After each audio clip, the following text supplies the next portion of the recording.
Hataw Balita ngayon.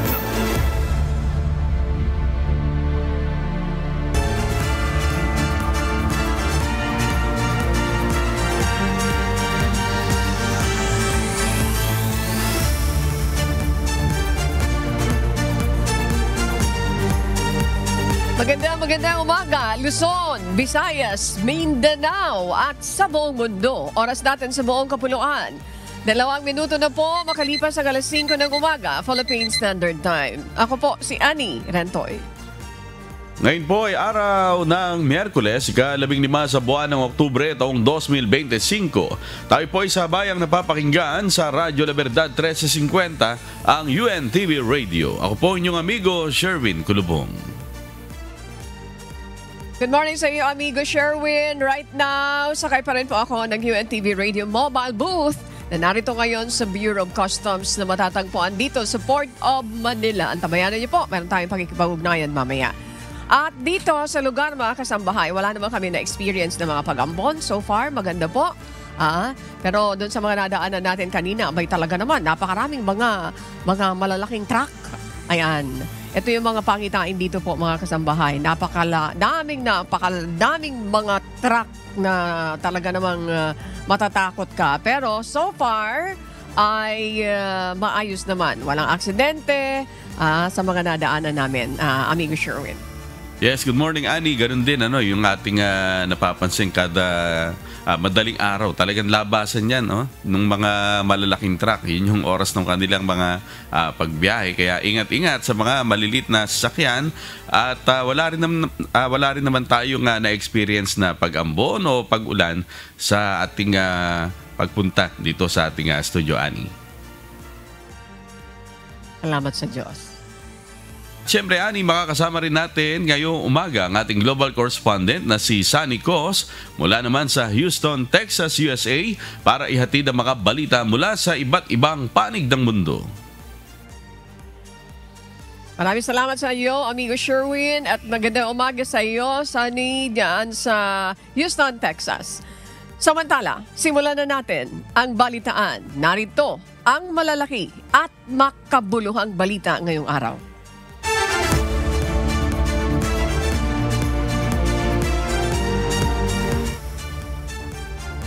Naninindigan ang Malacanang na hindi dapat madaliin ang proseso ng investigasyon at pagsasampa ng kaso laban sa mga sangkot sa umano'y katiwalian sa flood control projects.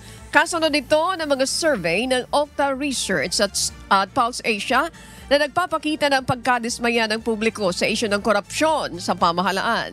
Ayon kay Palace Press Officer Undersecretary Claire Castro, ginagawa ng administrasyon ni Pangulong Ferdinand Marcos Jr. ang lahat para malinis ang pamahalaan laban sa korupsyon. Kasabay nito, hinimok ng tagapagsalita ng palasyo ang publiko na magtiwala sa Independent Commission for Infrastructure o ICI na binuo ng Pangulo para imbestigahan ang mga anomalya sa mga proyekto ng pamahalaan. Kasalukuyan na nitong binuo ang mga dokumento na magsisilbing basehan para sa mga kaso isasampa sa mga sangkot sa katiwalian. Hayaan po natin ang ICI na bumuo ng kanilang investigasyon at kumpletuhin ang dokumento. Ang pangako naman po nila after a week or rather week 4 ay makakapagsampa na sila ng mga kaso or makakapagrekomenda ng pagsampa ng kaso. Hataw Balita ngayon. Nananatili pa rin ang pork barrel system sa 2026 National Budget Bill ayon sa ilang House Minority Lawmakers na tumutol sa pagpasa ng panukalang pambansang pondo. Naniniwala si House Deputy Minority Leader at ACT Teachers Party List Representative Antonio Tino na posible pa rin ang katiwalian kung tuluyang may patutupad ang 2026 National Budget Bill dahil ito sa pananatili ng presidential at legislative pork barrel system sa panukalang pambansang pondo. Nagkakahalagaan niya ito ng 695.78 billion pesos. Habang may pork barrel system, nandyan ang corruption. Ang panawagan pa rin po natin, abolish the pork barrel system. Hataw Balita ngayon. Mayroon duda ang ilang mga grupo na may whitewashing at cover-up na mangyayari sa investigasyon ng Independent Commission for Infrastructure o ICI. Mahigit 2 buwan na mula nang maungkat ang usapin ng katiwalian sa flood control project ng pamahalaan. Pero hanggang sa ngayon ay wala pang naisasampang kaso sa korte. Inihayag ni Labor leader at dating presidential candidate na si Leody de Guzman na hindi talaga independent ng ICI sa mga isinasagawang investigasyon sa flood control projects scandal. Sa isinagawang pagpupulong kahapon ng Artikulo 11 kung saan kabilang ang 10 magkakaibang grupo na laban sa korupsyon, sinabi ng mga ito na dahil appointee ni Pangulong Ferdinand Marcos Jr. ang mga iniluklok sa ICI, selective prosecution o pipiliin lamang anila ng mga ito ang makakasuhan at mayroon whitewash na mangyayari. Yung binuong Independent Commission for Infrastructure hindi naman talaga totoong independent dahil hindi nito sinunod yung kagustuhan ng mga mamayan na biktima ng korupsyon na isang totoong independent na parang People's Tribunal o People's Commission. At ang ginawa ni Marcos ay siya na ang nag-appoint. Hataw Balita Ngayon. Ibinigay na ng Department of Justice sa Office of the Ombudsman ang ilan sa kanilang investigation reports tungkol sa flood control scandal. Ayon sa Ombudsman, bibilisan nila ang gagawing evaluation sa mga ito. Tiniyak rin ito na may mga high-ranking of government official na kasamang makakasuhan kaugnay ng nabunyag na katiwalian sa mga proyekto ng pamahalaan. 5 kaso ang kanilang inirekomenda sa Office of the Ombudsman na maisampa sa mga sangkot na district engineers at contractors sa ghost flood control projects sa Bulacan. Kasama na rito ang malversation, falsification by public officers, perjury at Anti-Graft and Corrupt Practices Act. Hopefully, 10 working days would be sufficient to do it sa evaluation. Baka less pa sa evaluation. Yung PI yung medyo kailangan natin yung proseso na tupadin natin. Hataw Balita Ngayon. Binigyan naman diin ni Senator Sherwin Gatchalian, chairperson ng Senate Committee on Finance, na may epekto ang korupsyon sa operasyon ng gobyerno kasabay ng pagdinig para sa 2026 budget ng Department of Finance kahapon.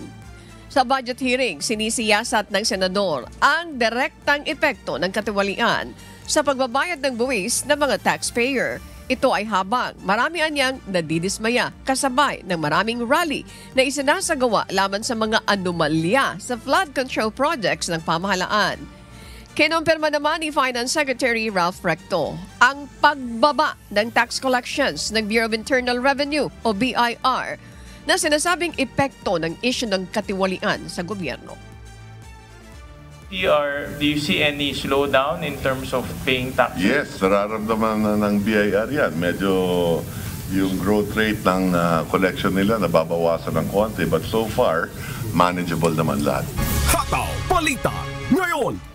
Nakahanda si dating House Speaker Martin Romualdez na ilabas ang kanyang Statement of Assets, Liabilities and Net Worth o SALN kung ipag-uutos ito ng Independent Commission for Infrastructure o ICI. Ayon naman sa ICI, pag-uusapan nila ang issue hinggil sa SALN ng dating House Speaker. Kahapon, personal na humarap sa ICI si Romualdez bilang resource person kaugnay ng investigasyon sa mga anomalya sa flood control projects. I will do at the instance of the commissions. Probably take that up sa commission as informed ko yung tatlo. Then if they decide to ask the former speaker about his SALN, then probably they will do that in the next hearing. Hataw Balita Ngayon. Tila muling maiaktibidad ng mga Chinese sa loob ng Baho de Masinloc na bahagi ng teritoryo ng Pilipinas sa pinakahuling Maritime Domain Awareness Flight ng Philippine Coast Guard. Nakunan sa video ang dalawang estruktura na parang bagong itinatayo sa loob ng bahura, habang may nakita ring floating barrier sa bukana ng Baho de Masinloc. Ayon sa Philippine Navy, patuloy nilang bine-verify ang nasabing mga estruktura. Pero posible umano ito ay bahagi ng steel structure na tinangkang itayo ng Chinese Communist Party noong 1997. Ngunit agad naman itong winasak ng Philippine Navy. But we have to understand that in the past, in 1997, there was an attempt to erect a steel structure by the Chinese Communist Party, which was blown up by our Philippine Navy forces. Hataw Balita ngayon.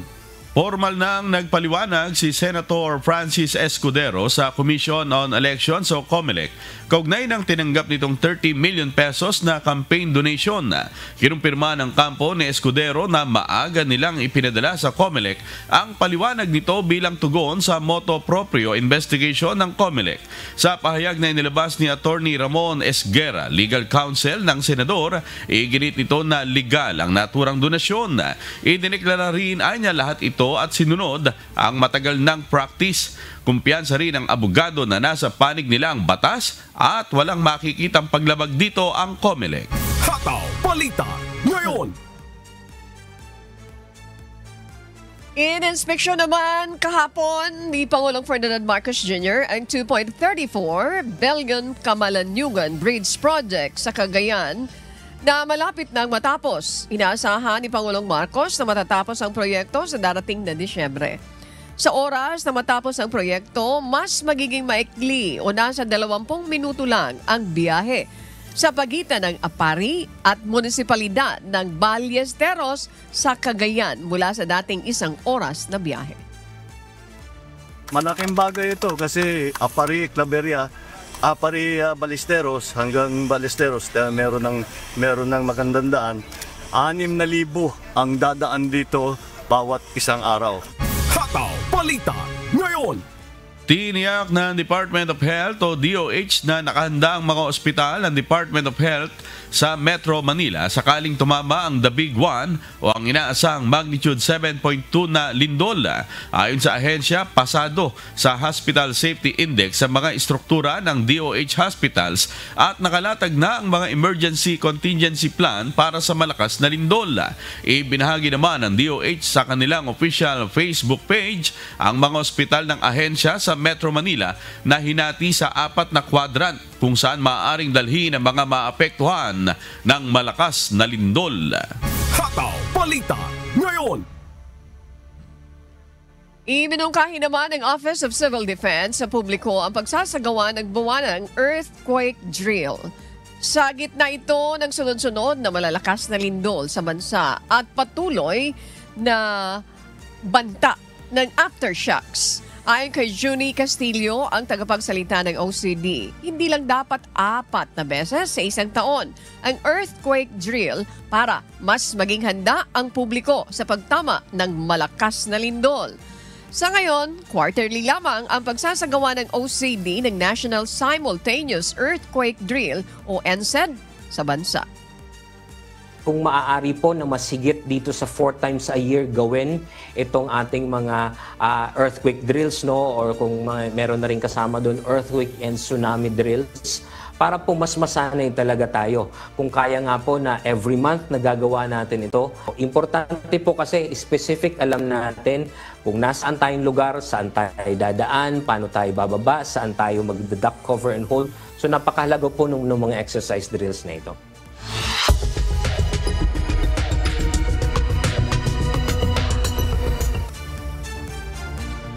Good morning, Ma'am Annie, amigo Sherwin at mga kasangbahay. Iminungkahi ng European Union Commission na palawakin ang hakbang para sa isang drone wall sa silangang bahagi ng Europa upang protektahan ang buong kontinente.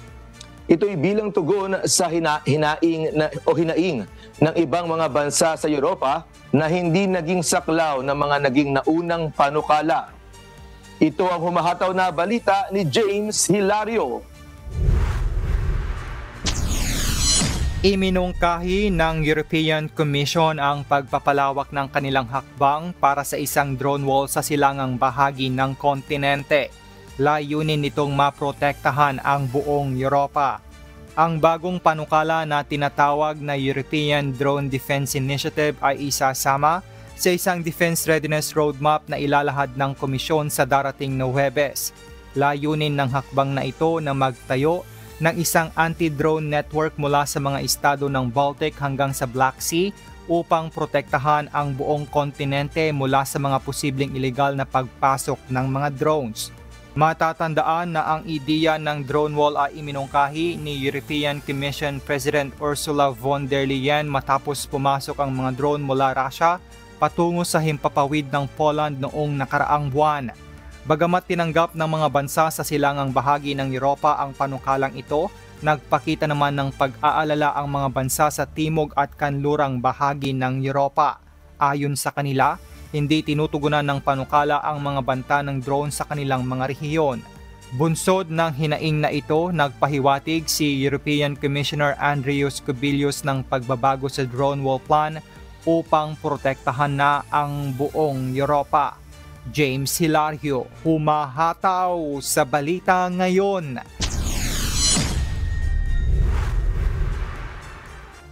Muling pinagtibay ang ugnayan ng India at Canada sa pagbisita ni Canadian Foreign Minister Anita Anand sa India. Matatandaang tila nagkalamat ang magandang relasyon ng dalawang bansa matapos na masawi ang isang Sikh separatist leader sa Canada. Ito ang humahataw na balita ni Noel Poliarco.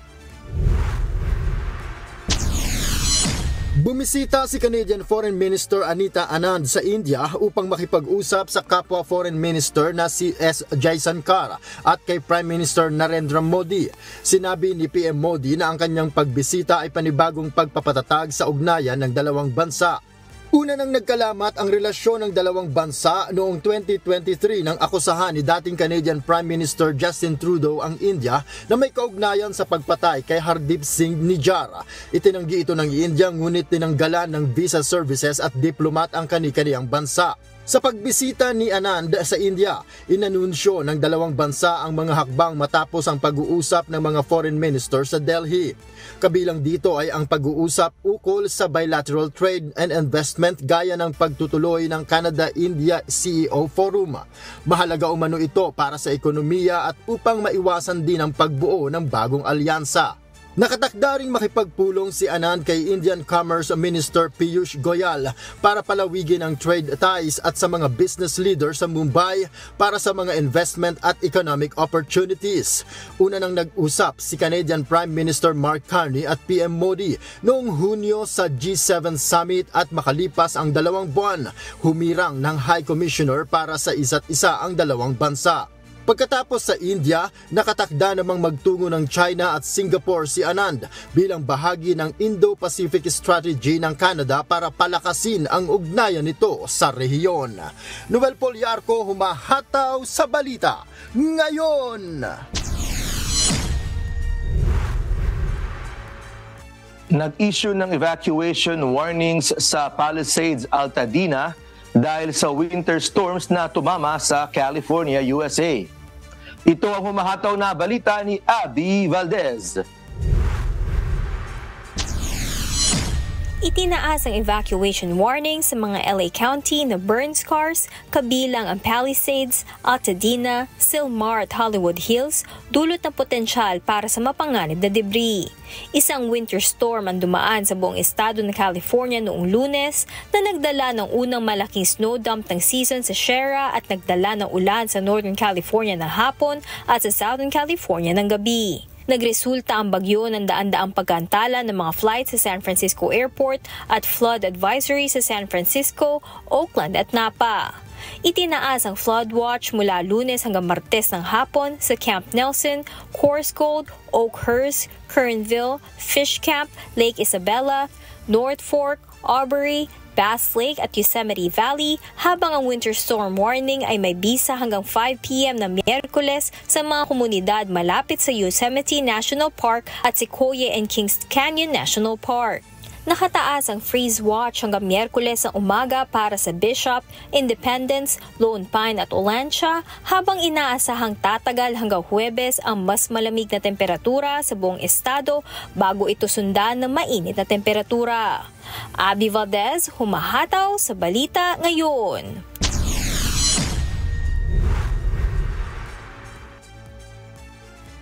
naisisulong ang isang bagong panukalang batas na may kaugnayan sa cybersecurity sa Canada na tinawag na Bill C-8.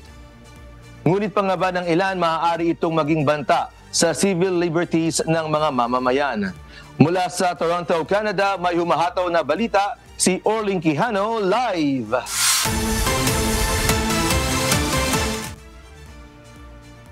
Magandang hapon dyan sa inyo, Orlin. Pakibigyan mo nga kami ng detalye ng nakapaloob dito sa Bill C-8.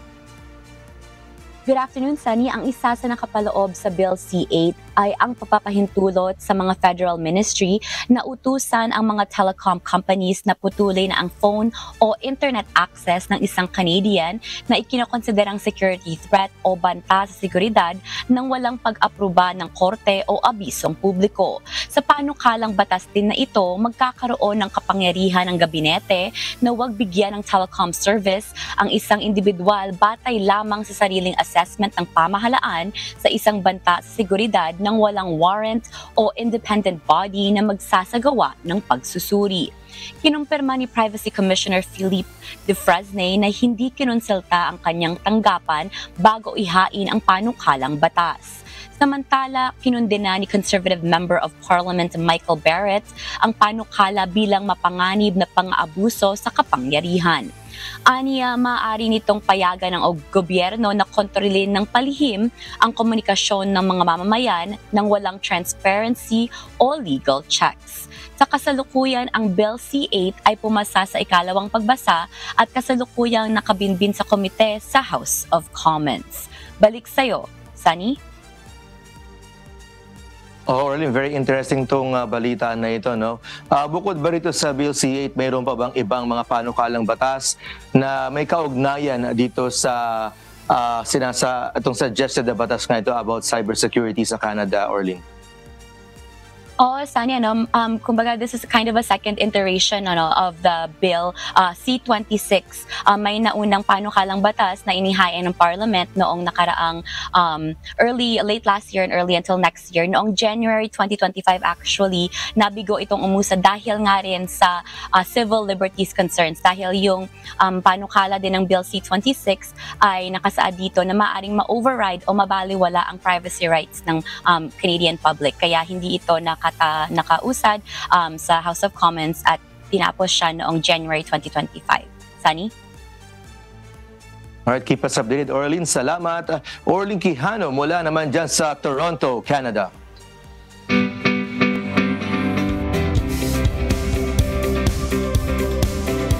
Kababayan nating At para naman sa mga kababayan natin, mga OFW na mga kababayan natin, naglabas ng listahan ang Philippine Embassy sa Korea ng mga Pilipinong kalahok sa Chess Grand Prix ngayong taon. Samantala, magsasagawa naman ng Consular Outreach Mission sa Kingston, Ontario, Canada sa October 25. Ito ang umahataw na balita ni Lynn Perez. What's up, kabayan? Ready na for release ang mga newly arrived passports sa Philippine Embassy sa Egypt. Makikita ang listahan sa bit.ly/Cairo-PE Release PPT. Maaari namang mag-book ng inyong appointment for pickup sa bit.ly/Cairo-PE Appointment. Huwag kalimutang dalhin ng inyong lumang passport at resibo sa araw ng inyong appointment. Naglabas naman ng Philippine Embassy sa Korea ng mga listahan ng mga Pilipinong kasama sa final qualifier sa Chess Grand Prix. Gaganapin ito sa October 19, alas 12 ng tanghali hanggang alas 5 ng hapon sa Hana Bank Head Office sa 4th floor sa Seoul, South Korea. Maaari namang tumawag sa 010-6598-9338 kung may mga katanungan. Invited naman ng ating mga kababayan sa New York, USA para sa launching ng 2026 Very Important Pinoy Tour sa pangunguna ng Philippine Consulate General sa nasabing lungsod. Gaganapin ito sa October 23, alas 6 ng gabi sa Kalayaan Hall sa Philippine Center sa New York. Sa mga nais dumalo, mag-register lamang sa tinyurl.com/2026 VIP Tour. Samantala, magsasagawa ng consular outreach mission sa Kingston, Ontario, Canada sa October 25, alas 9 ng umaga hanggang alas 5 ng hapon sa Island View Ballroom ng Holiday Inn, Kingston Waterfront. Ilan sa mga serbisyong ipagkakaloob sa ating mga kababayan ay ang passport renewal at new applications, notarial, civil registration, NBI clearance at dual citizenship. Para sa kumpletong impormasyon, bumisita lamang sa official Facebook page ng Philippine Embassy sa Canada sa facebook.com/PHN Canada. Lynn Perez sumahataw sa Balita Ngayon.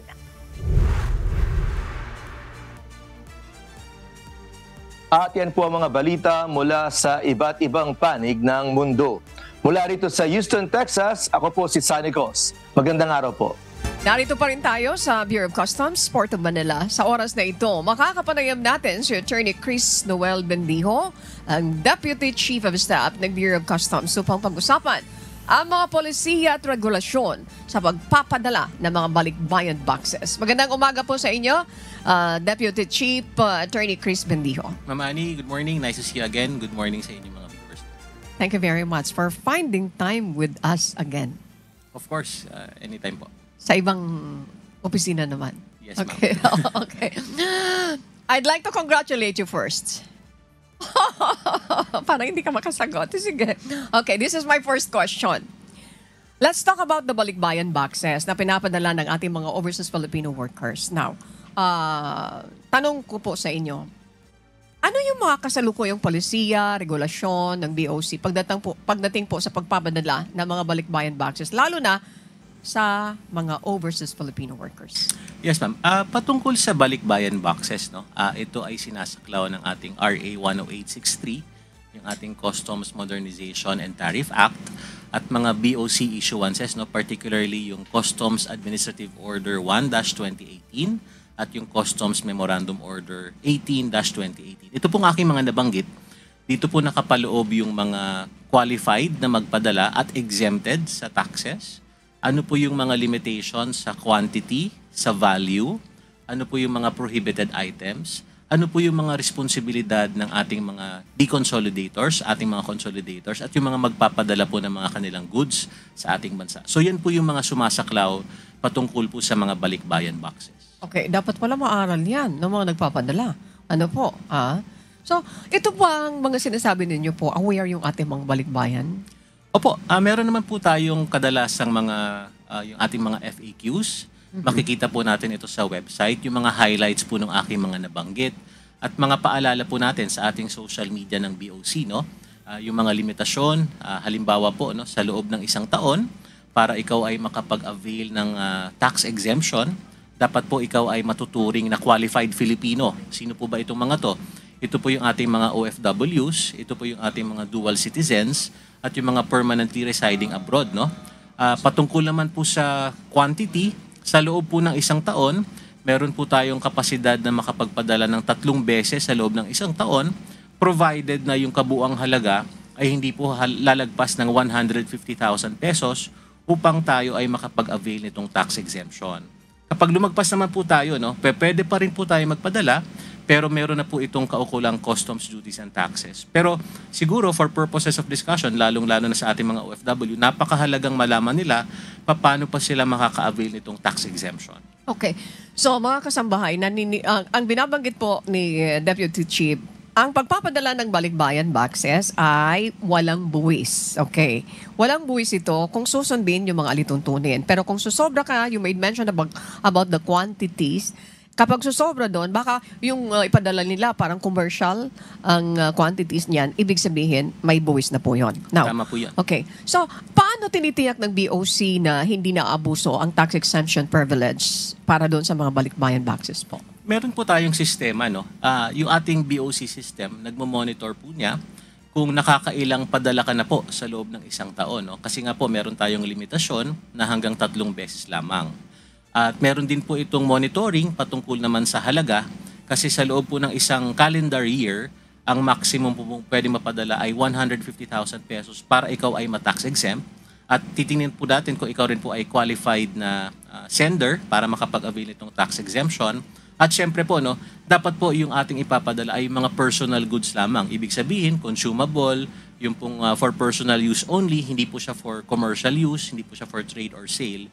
At syempre po, hindi po dapat commercial quantity. Kasi po, kapag hindi po natin in-implement ang mga regulasyong ito, ay maaabuso naman po yung ating balikbayan box, no? Mawawala naman po tayo ng revenues in the form of duties and taxes kasi po lahat na lang po ay idadaan at ipapadala sa pamamagitan ng balikbayan boxes. Okay, so sa madaling salita, dapat malaman ito ng ating mga balikbayan na nais magpadala ng mga kung ano man yan. Basta as long as yan ay alinsunod dun sa ating batas. Now, matanong ko po kayo, Deputy Chief, nagkakaroon tayo ng problema, especially during peak season, ng mga balikbayan boxes. Sinasabi na, hindi pa kasi na-release sa customs. Ano po ba yung mga causes ng mga delays dito sa Bureau of Customs para hindi maantala yung pagtanggap nung kanilang mga mahal sa buhay, nung ipinadalang balikbayan boxes, nung kanilang mga mahal sa buhay naman sa abroad? Nako, salamat po sa tanong na yan, no? Dahil napakadalas pong ang ginagawang katwiran ay nasa Bureau of Customs po, no? Ang mga pinapadala po natin mga balikbayan boxes, tandaan po natin meron po tayong deconsolidator dito sa Pilipinas na may responsibilidad upang i-lodge at bayaran po yung mga kaukulang costs po nito, yung shipping po nito. Kapag hindi po nila ito nagawa, ito po ay natatag na abandoned, no? At dito po nagkakaroon ng problema. Nabanggit nyo na po, no, kapag peak season, lalo na Burr months, no, dumadagsa po yung ating mga padala. At unfortunately, meron po tayong isang kasong tinututukan ngayon, no, na nagkakaroon ng problema yung pagpoproseso nitong deconsolidator na ito. Hindi niya po nabayaran yung mga shipping fees, yung mga costs, no, for the importation of these items. Kung kaya't nagkaroon ng, hindi po siya ma-release ng Bureau of Customs. Pero ang ibig pong sabihin, it's good thing that you mentioned that because I do not know kung bahagi yan ng isa sa mga nagrereklamo sa amin. Ano po, I don't know kung isa lang yung nagrereklamo. Nagrereklamo siya. April pa, pinadala ng kanyang OFW na asawa. Imagine na nga ako ng 30 to 50 days na makakarating. Hanggang ngayon, hindi pa nakakarating. Ni huy ni hay. Kung hindi mo isumbong sa DTI, kung hindi mo isumbong sa isang ahensya na nakakasakop noon, hindi sila gagawa ng paraan. Sige nga po, ipaliwanag nyo nga po yun. Anong cause ng delay? Dahil? Ito pong aming tinututukang kumpanya, no, hindi ko na lang po muna babanggitin yung pangalan, ay hindi po siya nakapagbayad ng mga costs ng mga shipping lines, yung iba pa pong costs para po maproseso, no, itong ating mga balikbayan boxes. No. So definitely po, hindi po siya pwedeng i-release ng Bureau of Customs. Ito pong ating tinututukang kumpanyang ito, ay mahigit na po siguro 200 yung complainant pong ating kinakaharap at tinututukan naman po natin ito, no. Si Commissioner Ariel Pomuceno po mismo nakikipag-usap sa mga complainant, kasama po natin sila sa mga meeting natin with DTI, with DMW upang mabigyan naman po ng solusyon itong particular case na ito. Siguro po in the next few weeks maglalabas po kami ng dagdag na impormasyon tungkol po dito dahil kawawa naman po yung ating mga OFW, no, at syempre yung kanilang mga pamilya. Alam naman po natin, ang laman po ng bawat balikbayan box, dugo at pawis ang puhunan dyan. That's correct. Dapat naman po, on the part of government, sana magawa natin ng paraan at solusyon upang makarating naman ang mga balikbayan boxes sa mga pamilya at mga kamag-anak ng ating mga bagong bayani. Natutuwa pa ako doon sa binabalitaan nyo na continuously kayo po ay nakikipag-unayan sa DMW. Ano po? Now, doon sa issue po ng accountability, ayan, nabanggit nyo po kasi itong kumpanyang ito. Ito po ba ay kumpanya na nasa Pilipinas o kung nasa abroad? Yung accountability on the part of the company po, of the companies involved, is it really difficult to hold companies accountable, especially kung yan ay based abroad? Well, una po, no, yung consolidator po, ito po yung nasa labas ng bansa. Yung deconsolidator po, ito po yung nasa Philippines, no. Ngayon, patungkol sa, of course, kapag nasa labas ng bansa, hirap po tayo patungkol sa jurisdiction kasi po nangyari po yung kilos nila sa labas ng ating bansa. Pero patungkol sa mga deconsolidators, doon po sa ating mga nabanggit na issuances ng BOC, meron po doong mga fines, no, mga first offense, second offense, hanggang third offense. And of course, yung revocation ng kanilang accreditation sa Bureau of Customs ay nandyan naman po. Pero, yung po kasing ating limitasyon patungkol sa problemang ito, hindi rin po siya basta-bastang pwedeng i-release lang ng Bureau of Customs, no? Dahil hindi naman po magkakaroon ng parang policing power kapag nirelease lang po natin ng ganun-ganun lamang. Mag-i-encourage pa po ito ng mga kumpanya na magtatayo at magiging fly-by-night kung kaya't ang nangyayari po na tayo ay nakikipag tulungan sa pamamagitan po ng DTI, sa pamamagitan po ng DMW, upang itong mga balikbayan boxes na abandon na po ito ay ma-donate po natin sa DMW na siya namang magdi-distribute po ng mga balikbayan boxes sa ating mga consignees. No? Okay, thank you very much. Again, masaya yung puso natin na makakabalik din pala. Pero may timeline po ba kayo kung kailan nyo ito pwedeng gawin? Sa atin po kasing present na proseso, no, meron po silang 30 araw para i-lodge at bayaran yung mga fees. No? Pero bukod po dyan, minsan po umaapela pa po sila. Minsan po nagkakaroon ng liquidity problem yung kumpanya.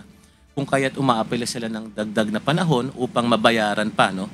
Pero siguro dito sa kasong ito, no, itong ating pinag-uusapan po, I think nagdesisyon na po ang ating Commissioner Ariel Pomoceno na talaga pong tuldukan na. Kasi po dumadami lang po yung nagiging problema ng kumpanya at hindi pa rin po nababayaran yung kaukulang fees. No? So siguro sa particular case na to, we'll come up again with more details in the future.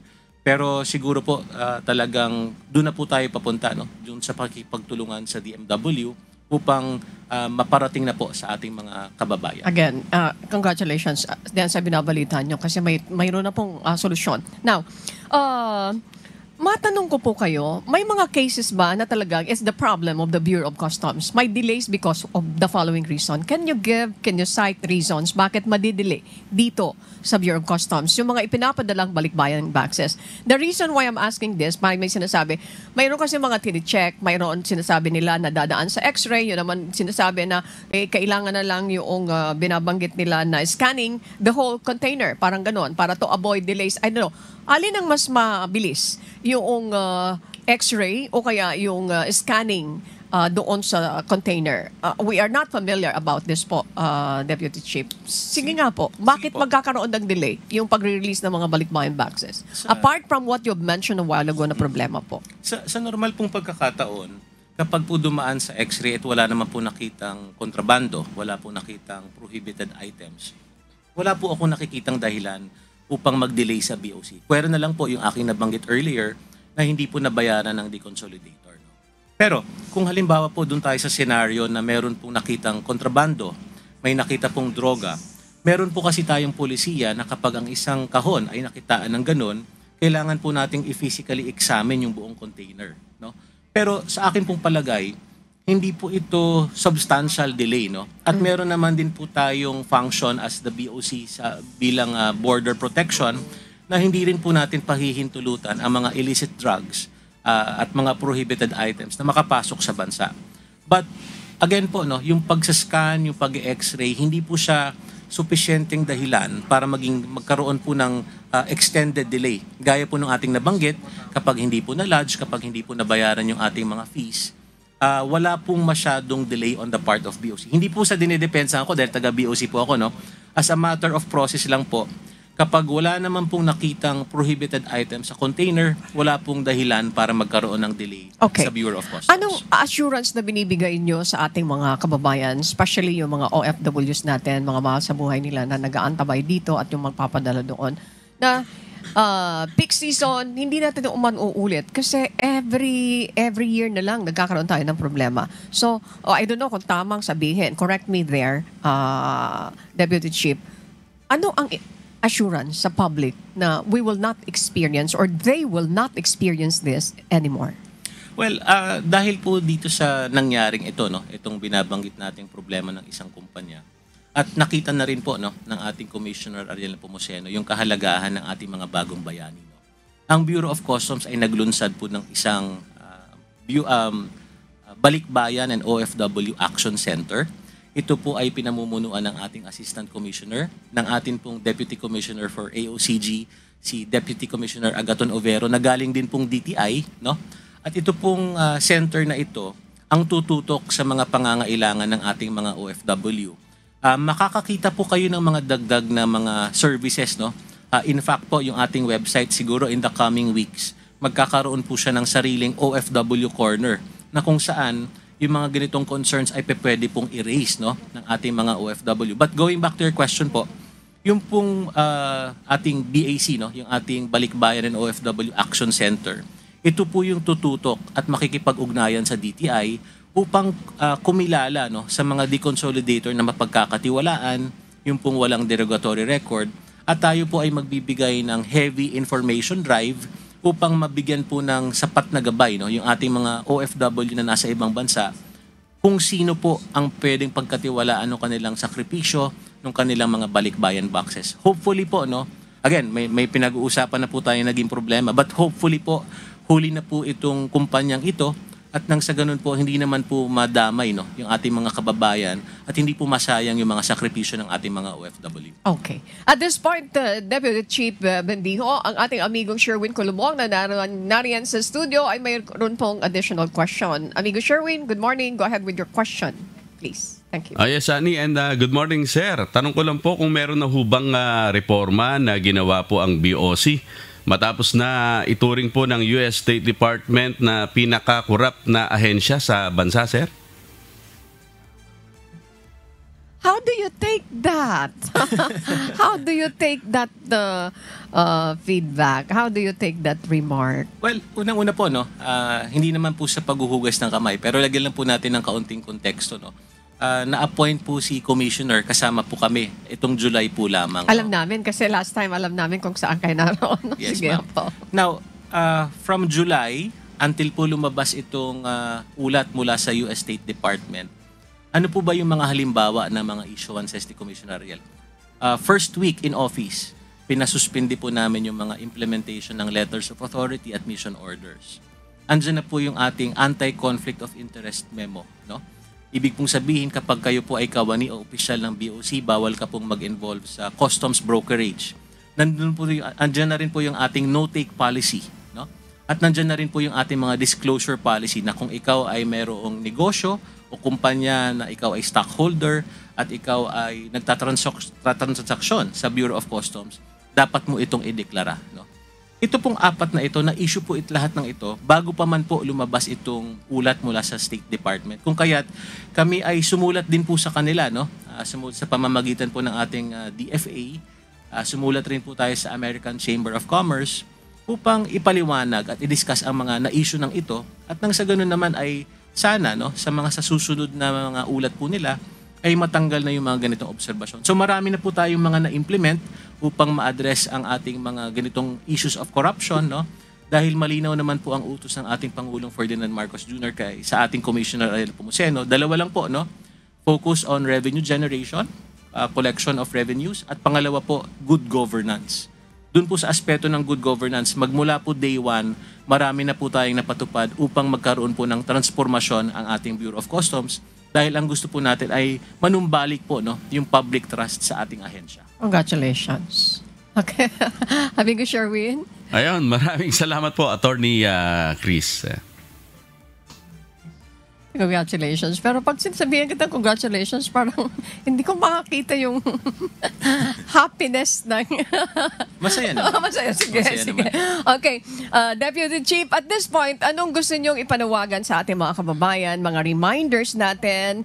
Pinag-uusapan natin ang tungkol dito sa balikbayan boxes na talaga naman ba yung puhunan nito ay pagod at pawis ng kanilang mga mahal sa buhay sa abroad. Pero pagdating dito, kung magkakaroon ng problema, syempre po, manlulumo, magiging sad yung ating mga kababayan. O anong gusto niyong sabihin sa kanila? Siguro po sa ating mga kababayan, lalong-lalo na sa ating mga bagong bayani, ang ating mga OFW, alam po ng ating Commissioner Ariel Pomoceno yung sakripisyo, yung inyong pagod upang makapagpadala ng ating mga balikbayan boxes. Tinitiyak po namin sa susunod na mga araw, mas formal po namin ilulunsad itong ating Balikbayan and Overseas Filipino Workers Action Center. Magkakaroon po tayo ng sariling corner, OFW corner sa ating website upang madinig pa namin at matugunan ang inyong pangangailangan. Ngayon naman po, alam po natin, malapit na po ang Pasko, dadagsa po ang ating mga padala. Siguro po dalawin natin yung website ng DTI, alamin po natin yung mga kumpanyang lehitimo, yung mga kumpanyang wala pong derogatory record, at siguro po bago po tayo magpadala, magtanong-tanong din po tayo, mag-canvas po tayo. Kapag po masyadong mababa ang presyo, wag na po nating isugal doon yung ating mga balikbayan boxes. Magtanong po tayo sa ating mga kapwa OFW, sino ba yung napadalhan na nilang kumpanya noon na hindi naman po nagkaroon ng problema, at yun na lang po yung ating pagkatiwalaan. Alam nyo po, alam na alam po ni Commissioner Ariel Pomoceno yung inyong sakripisyo. Kung kaya't ginagawan din po natin ng paraan sa pamamagitan po ng ating BAC, yung ating Balikbayan and OFW Action Center, upang makaiwas po tayo sa mga dagdag pa pong pinsala na ayaw na po nating iparanas sa ating mga OFW. Sa pangunguna po ni Kuya Daniel Rason, Attorney Chris Noel Bendejo, ang Deputy Chief po ng Bureau of Customs, kami po ay nagpapasalamat. Again, we would like to express our appreciation for finding time with us. Maraming salamat po. Good morning po. Samahan nawa ng Diyos. Maraming salamat. Back to you, Amigo Sherwin.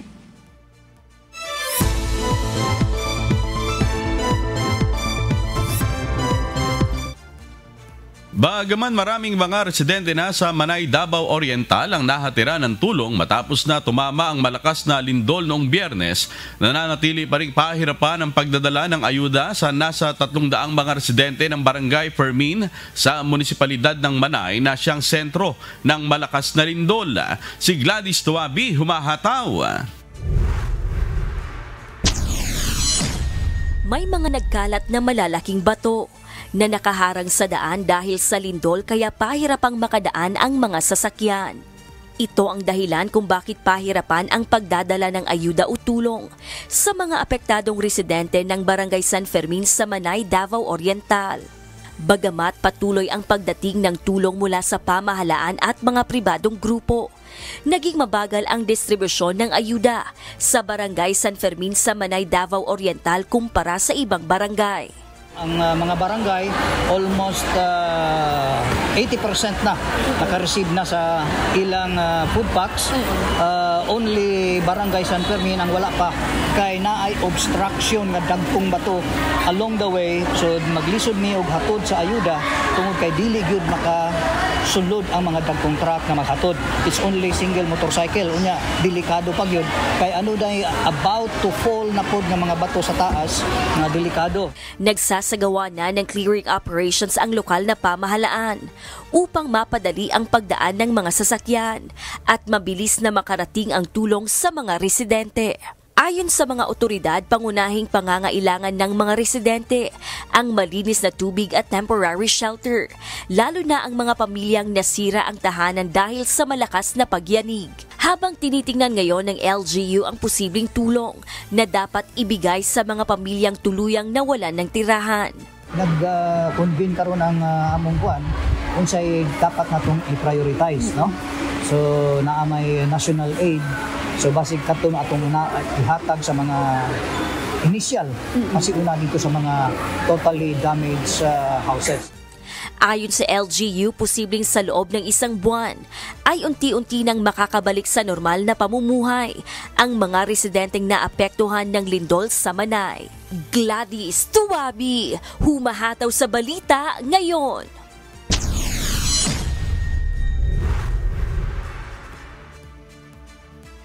Ipinatutupad na ng Department of Education ang modular asynchronous learning sa Davao City simula ngayong araw. Ito ay upang matiyak ang kaligtasan ng mga mag-aaral sa gitna ng patuloy na pagyanig sa lungsod. Si Alan Manansala, humahataw. Inanunsyo ng Department of Education o DepEd Davao City Division kahapon na ipatutupad na simula ngayong araw ang modular at asynchronous o blended learning para sa mga mag-aaral. Layunin ng hakbang na ito na matiyak ang kaligtasan ng mga estudyante sa gitna ng patuloy na pagyanig dulot ng mga aftershock matapos ang malalakas na lindol noong Oktubre 10. Ayon sa anunsyo, hindi kailangang pumasok on-site ang mga guro, habang ang mga non-teaching personnel naman ay patuloy na magtatrabaho upang masiguro ang pagpapatuloy ng mahalagang operasyon sa mga paaralan. Inatasan din ang mga guro na subaybayan ang pagpapatupad ng blended learning, tiyaking tuloy-tuloy ang mga gawain sa pag-aaral at magbigay ng kinakailangang suporta sa mga mag-aaral.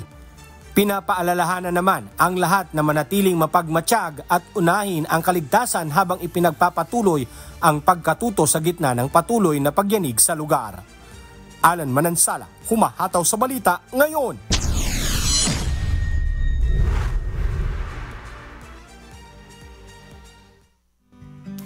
At sa aming ibabahaging mga salita ng Diyos na ating sandigan, mula sa Kawikaan, Kapitulo 19, Talatang 5. Ang sinungaling na saksi ay walang pagsalang parurusahan, at ang nagsasalita ng mga kasinungalingan ay hindi makatatahan.